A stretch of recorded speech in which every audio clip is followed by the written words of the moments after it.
আপ্রাণ প্রয়াস হয়েছে পুলিশ কর্মীরা একযোগে কাজ করছে। এইরকম একটা বিশাল মানুষ 350 বছরের ঐতিহ্য রাম মন্দির, হাওড়া শহরটা 500 বছরেরও বেশি পুরনো। এই শহরে 350 বছরের পুরনো এই রাম বিজয়াকে ঘিরে স্বাভাবিকভাবেই মানুষের মধ্যে অনেক অনেক বৃষ্টির মধ্যেও এই শোভাযাত্রা যাতে কোনো রকমভাবে সমস্যা না হয় তার জন্য পুলিশ কর্মীরা যেরকম একদিক অক্লান্ত পরিশ্রম করছে, আর যারা পুজোর যারা সংগঠক রয়েছে তারা অত্যন্ত পরিশ্রম করছে। আমি তো সার্বিকভাবে চেষ্টা করছি আপনাদেরকে পুরো দৃশ্য তুলে ধরার। কিছু কিছু ক্ষেত্রে অসুবিধা হচ্ছে, এবার আমাদের একটু পিছিয়ে নিয়ে যাওয়ার চেষ্টা করবো।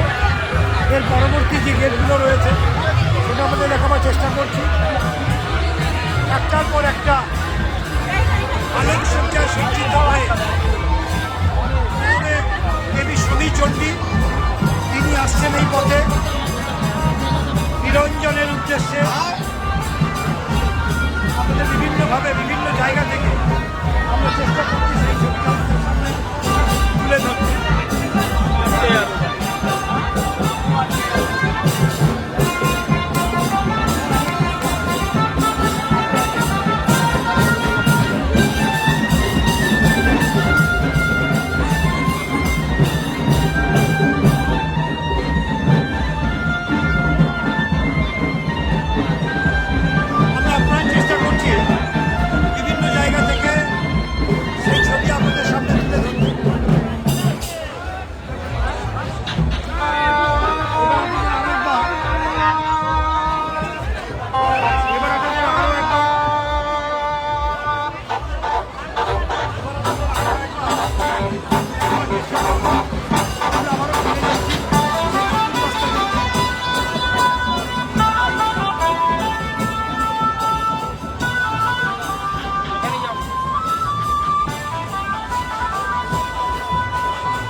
এই পর্যন্তই, আবারও ফিরবো লাইভে।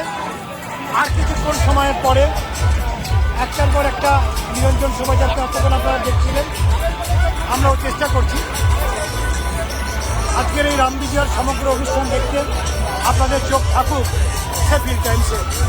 ক্যামেরায় পাপায়ের সঙ্গে আমি মেঘদূত রায়, শেফিল্ড টাইমস।